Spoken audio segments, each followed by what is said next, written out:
بسم اللہ الرحمن الرحیم۔ السلام علیکم۔ بخاری شریف جلد اول میں ہے کہ حضرت ابن عباس رضی اللہ تعالیٰ عنہ سے مروی ہے کہ انہوں نے کہا، میری خواہش ہے کہ میں امیر المومنین حضرت عمر رضی اللہ تعالیٰ عنہ سے یہ معلوم کروں کہ نبی کریم صلی اللہ علیہ وسلم کی بیویوں میں سے وہ دو عورتیں کون سی تھیں جن کے بارے اللہ کریم نے سورۃ تحریم میں ارشاد فرمایا ہے۔ آپ کہتے ہیں، ایک مرتبہ میں نے حضرت عمر کے ساتھ حج کیا، آپ راستے سے مڑے تو میں بھی چھاگل لے کر ان کے ساتھ مڑا۔ وہ آگے چلے گئے اور اپنی حاجت پوری کی۔ جب واپس آئے تو میں نے ان کے ہاتھوں پر پانی ڈالا، انہوں نے وضو کیا تو میں نے پوچھا، آیا امیر المومنین، اللہ کے نبی کی ازواج میں سے وہ کون سی دو تھیں جن کے بارے اللہ عز و جل نے فرمایا، اگر تم دونوں اللہ کی جناب میں توبہ کرو تو بہتر ہے۔ حضرت عمر نے فرمایا، آئے ابن عباس، آپ پر تعجب ہے، یعنی آپ کو پتہ نہیں، اس سے عائشہ اور حفصہ مراد ہیں۔ یہ کہہ کر آپ نے پورا واقعہ بیان کیا اور فرمایا، میرا ایک انصاری پڑوسی مدینہ کے بلند دیہات میں بنو امیہ بن زید کے گاؤں میں رہتا تھا، وہ بھی پڑاؤ اس کے ساتھ تھا۔ ہم باری باری حضور نبی کریم صلی اللہ علیہ وسلم کی بارگاہ میں حاضر ہوتے تھے۔ ہم قریش کے لوگوں میں عورتوں پر غالب رہا کرتے تھے، لیکن جب ہم مدینہ میں انصار کے پاس آئے تو دیکھا ان کی عورتیں ان پر غالب ہیں۔ یہ رنگ دیکھ کر ہماری عورتوں نے بھی انصاری عورتوں کا وطیرہ اختیار کر لیا۔ ایک بار ایسا ہوا کہ میری بیوی نے مجھے جواب دیا جس پر میں اس سے ناراض ہوا۔ وہ کہنے لگی، آپ میرا جواب دینا کیوں برا سمجھتے ہیں؟ حالانکہ نبی کریم صلی اللہ علیہ وسلم کی بیویاں بھی ایسا کرتی ہیں اور ان میں سے کوئی تو شام تک آپ صلی اللہ علیہ وسلم سے خفا رہتی ہیں۔ حضرت عمر فرماتے ہیں، یہ سن کر میں گھبرایا اور کہا، ان میں سے جو بھی ایسا کرتی ہے وہ بڑا نقصان اٹھائے گی۔ پھر میں نے اپنے کپڑے پہنے اور اپنی بیٹی حفصہ کے پاس چلا آیا۔ میں نے حفصہ سے کہا، کیا تم میں سے کوئی سارا دن اور ساری رات رسول صلی اللہ علیہ وسلم کو غصے میں رکھتی ہے؟ حفصہ نے کہا، ہاں۔ میں نے کہا، جو ایسا کرتی ہے وہ تباہ و برباد ہوئی۔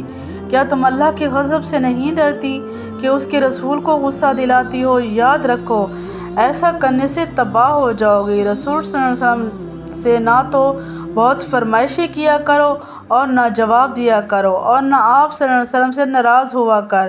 اگر تجھے کسی چیز کی ضرورت ہو تو مجھ سے مانگ لیا کرو، تو اس دھوکے میں مت آ، تیری ہمجولی تجھ سے زیادہ خوبصورت ہے اور رسول اللہ صلی اللہ علیہ وسلم تجھ سے زیادہ اسے چاہتے ہیں۔ اس سے امیر المومنین کا اشارہ ہے، حضرت امیر المومنین حضرت عائشہ رضی اللہ تعالیٰ عنہ کی طرف۔ حضرت عمر فرماتے ہیں، پھر ایک دن ایسا ہوا کہ میرا انصاری ساتھی مدینہ سے واپس لوٹا تو زور زور سے میرا دروازہ کھٹکھٹانے لگا۔ میں نے پوچھا، کیا ہوا؟ کہنے لگا، رسول اللہ صلی اللہ علیہ وسلم اپنی بیویوں کو طلاق دے دی۔ میں نے جو ہی یہ سنا تو کہا، حفصہ تباہ و برباد ہو گئی۔ تو پہلے ہی سمجھ گیا تھا کہ ایسا ہونے والا ہے۔ آپ فرماتے ہیں، میں نے جلدی سے اپنے کپڑے تیار کیے اور صبح کی نماز رسول اللہ صلی اللہ علیہ وسلم کے ہمراہ پڑھی۔ اللہ کے نبی نماز سے فارغ ہوئے تو اکیلے اپنے بالا خانہ میں جا کر لیٹ گئے۔ میں وہاں سے نکلا اور سیدھا اپنی بیٹی حفصہ کے گھر چلا گیا۔ میں نے اسے دیکھا تو وہ رو رہی تھی۔ میں نے کہا، کیا میں نے تم کو پہلے ہی نہیں سمجھا دیا تھا؟